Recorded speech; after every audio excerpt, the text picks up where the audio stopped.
My name is Claire, and every morning I woke up to an alarm at 5:45.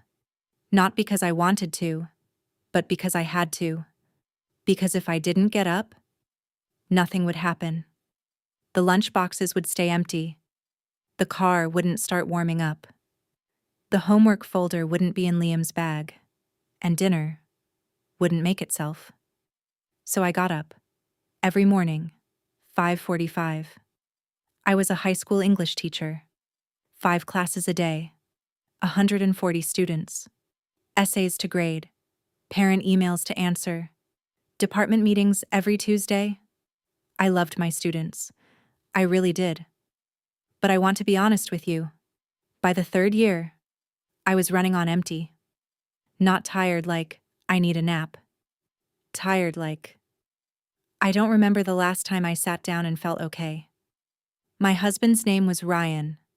When we got married, Ryan was a photographer. A real one. He had clients. He had a camera bag with 17 pockets. He had a website and everything. But somewhere between year 1 and year 4, the clients quietly disappeared. And Ryan stayed.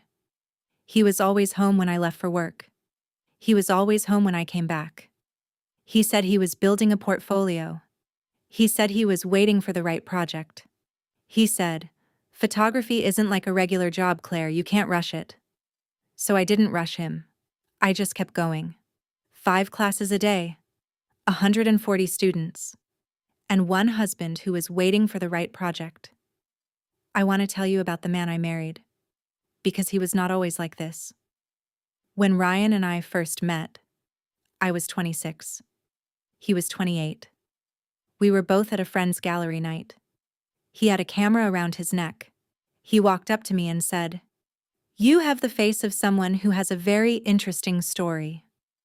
I laughed and said, "That is the worst line I have ever heard." He laughed too. We talked for 3 hours. When I got home that night, I called my sister Dana and said, "I think I just met someone real." 4 years later, we got married. 2 years after that, Liam was born. 6 pounds, 4 ounces. Tiny little hands. The most serious face you have ever seen on a newborn. We called him our old soul baby. And for 1 whole month, life was perfect. But then I went back to work. And Ryan stayed home. "I'll do the mornings," he said. "Drop-offs, pickups. I'll handle the house. You focus on work." I thought, this could work.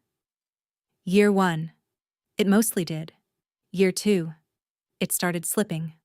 By year 3, I was doing mornings and work and evenings and weekends. Ryan was doing the right project, still waiting. Let me tell you what a normal Tuesday looked like. 5:45, alarm. 6:15, Liam's lunch made, backpack packed, breakfast on the table. 7:10, Liam at school. 7:45, me in my classroom, setting up. 8 a.m. to 3:30 p.m. 5 classes, back to back. 3:45, pick up Liam. 4:30, homework help, snack, laundry started. 6 p.m., dinner. 7:30, Liam's bath, story, bedtime. 8:15, grade papers. 10 p.m., sleep. And Ryan? Ryan was usually on the couch when I got home. Camera somewhere in the living room, laptop open, coffee cup, sometimes 2, on the table. "How was your day?" he'd ask. "Long," I'd say. "Mine too," he'd say. And I would stand in the kitchen, staring at the dishes in the sink, wondering what exactly had made his day long.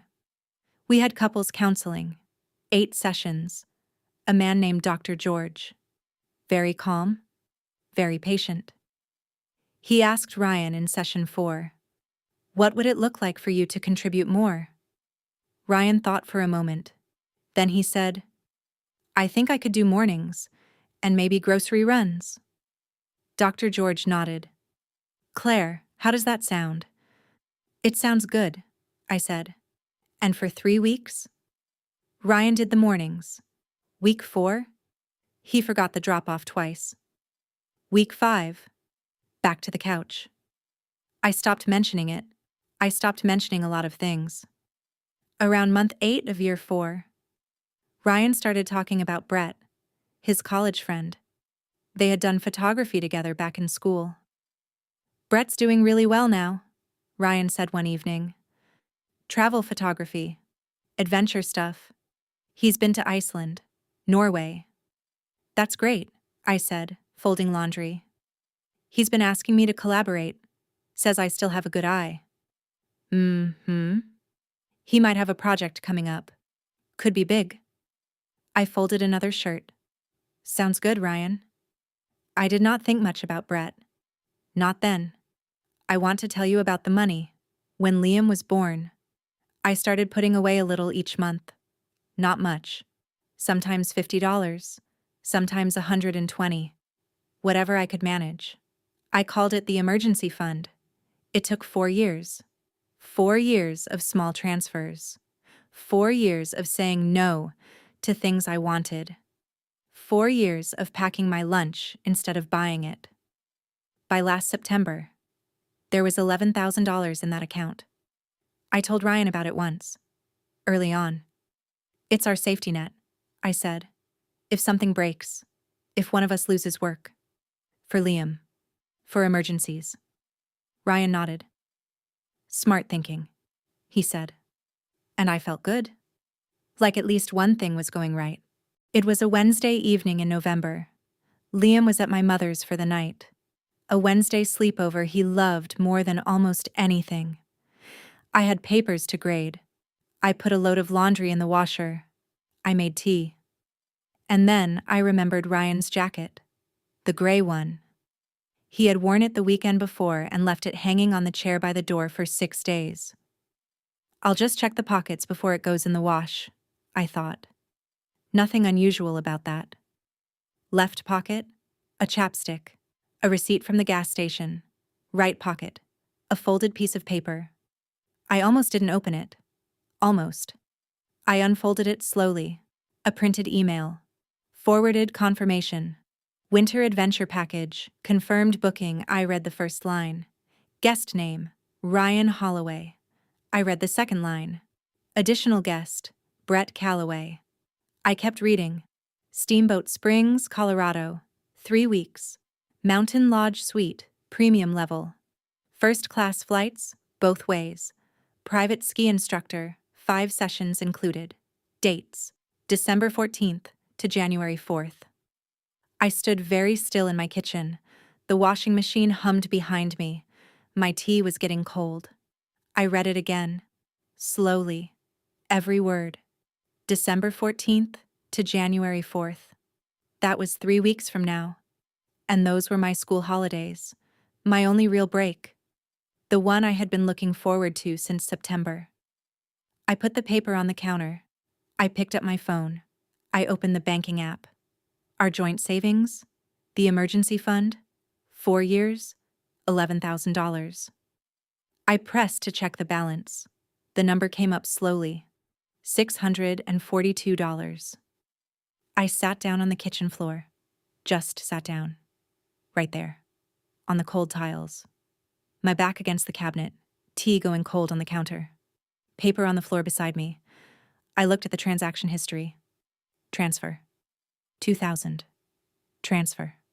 3,500. Transfer. 2,800. Transfer. 1,400. All gone. Over 7 weeks. All while I was at school. Grading papers. Teaching Hamlet. Answering parent emails. 10,000. $358. Gone. For a ski trip. For Ryan and Brett. First class. I called my sister Dana. She picked up on the second ring. Hey. How are... Dana. Silence. What happened? I couldn't speak for a moment. Then I told her. Every word. She was quiet the whole time. Then she said, Claire, where is Ryan right now? Out. He said he had a shoot. Another silence. Come to my house. Right now. Pack a bag for Liam. Just come. I sat on that kitchen floor for 1 more minute. Then I stood up. I folded the paper very carefully. I placed it back in the jacket pocket, exactly where I had found it. And then I packed a bag. I did not say one word to Ryan that night. He came home at 9:30. I was reading on the couch. "Good shoot?" I asked. "Yeah, decent light." He poured a glass of water. He went to bed. I lay there in the dark, thinking very clearly. The next morning, I drove to Dana's before school. I showed her everything: the paper, the bank statements, the transfer dates. Dana spread them out on her kitchen table like evidence, which is exactly what they were. She looked at them for a long time. Then she looked at me. "Our school's winter charity gala is in 2 weeks," I said. Dana nodded slowly. "Ryan's parents are coming. His Aunt Margaret. Half the photography community he always talks about impressing." Dana's eyes narrowed. "You want to do it there?" "I want to do it there," I said. "In front of everyone. In front of everyone." She looked at me for a long moment. Then she said, "Then let's get ready." For 2 weeks, I was perfectly normal. I made dinner. I helped Liam with homework. I asked Ryan about his projects. He mentioned the trip once. "I've been thinking. Brett and I might do a shoot in Colorado in December. Nature stuff. Could be a real portfolio piece." I looked up from the stove. "Sounds interesting," I said. "Yeah, might be worth exploring." I turned back to stirring. "Sure," I said. During those 2 weeks, I gathered everything, all bank statements, printed, highlighted, organized by date, the booking confirmation from his jacket, photographed on my phone, printed clean, transfer records, the emergency fund history, a screenshot of Brett's Instagram, 3 posts from the past month showing pre-trip planning photos with Ryan tagged, and one more thing: Ryan's photography website, the one he said was active, last updated 2 years and 4 months ago. Last client booking listed, a wedding, 3 years ago. I printed that page too. I put it all in a clean beige folder. Our school's winter charity gala was held in the main hall. Round tables with candles, faculty and their families, local donors, some parents. Ryan's parents, Patricia and Gerald, had come. Patricia always liked these events. She would hug me and tell me I was the backbone of this family. Ryan's Aunt Margaret, who had been telling people for years that Ryan was a rising talent, was there too with her husband. Ryan was in a good mood. He shook Gerald's hand. He refilled Margaret's wine. He leaned over and whispered to me, "Nice event." I smiled. "It is," I said. After dinner, the head of the school board gave a short speech about the year. Then our principal thanked the faculty. She looked at me specifically and said, "And a very special thank you to Claire Holloway, 4 years of outstanding commitment to our students." Everyone clapped. Ryan looked at me warmly. Patricia squeezed my hand. I stood up. "Thank you. I'd like to say a few words too, if that's okay." Our principal nodded. The room settled. I looked around the table. Gerald, Patricia, Margaret, colleagues I had known for years. Ryan, relaxed, wineglass in hand. I reached into my bag. I took out the folder. 4 years ago," I said. My voice was steady. "Ryan and I made a plan. He would focus on his photography. I would teach. We would be a team." Patricia nodded with a warm smile. "For 4 years, I have paid our mortgage, our car, Liam's school fees, every bill, every grocery run, every utility." The warmth in the room began to shift.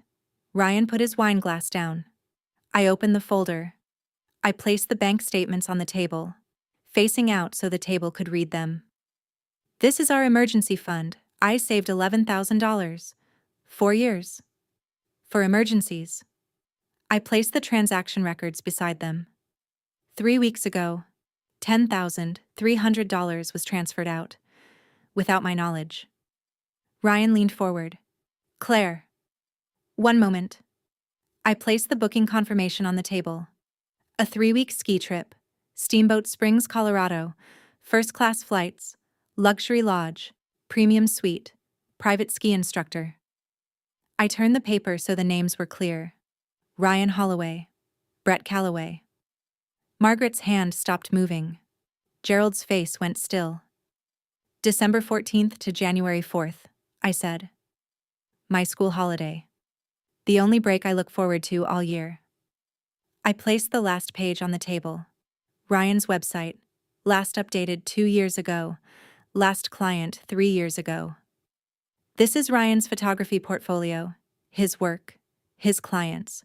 I looked at Margaret directly. The rising talent.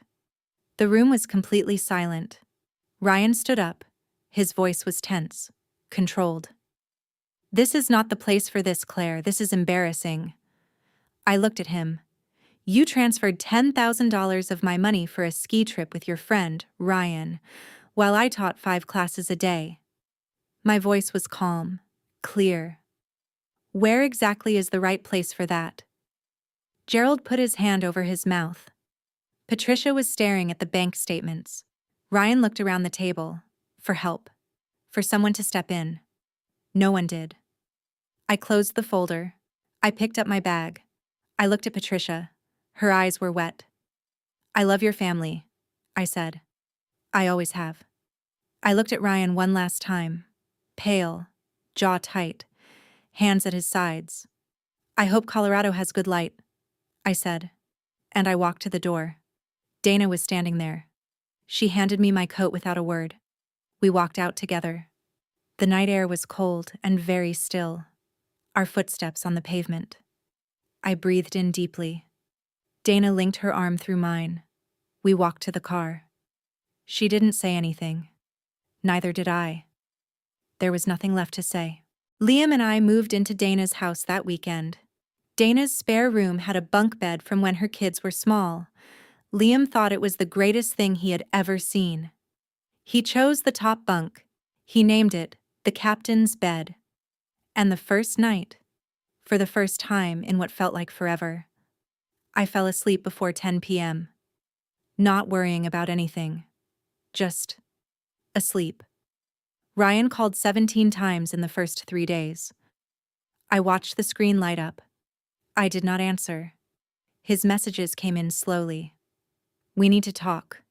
Claire, please. This is fixable. I was going to tell you. I didn't think you'd find it like that. I love you. I love Liam. Please. I read each message once.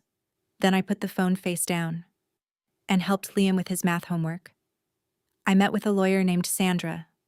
Organized, clear, direct. She told me what I was entitled to. She walked me through every step. I listened carefully. I took notes. When I walked out of her office, I felt something I had forgotten I was allowed to feel. Like I had options. Like the next chapter was mine to write. I filed the papers on a Friday morning. That afternoon, I did something I had not done in 4 years. I left school right at 3:30. I picked Liam up. And instead of going home to dishes and laundry and homework folders, I took him to the little bookshop on Maple Street. The one with the wooden floors and the cat that sits on the counter. Liam spent 40 minutes choosing one book. 40 minutes. He held each one seriously, read the back, put it down, picked it up again. I sat on a little wooden stool and watched him, and I felt happy. Not performing happy, not trying to feel happy, just happy. I heard through Dana that Ryan did not go to Colorado. The trip was canceled 2 weeks before departure. He told people that the project fell through. Brett posted a photo from Steamboat Springs in January. He was with 3 other people.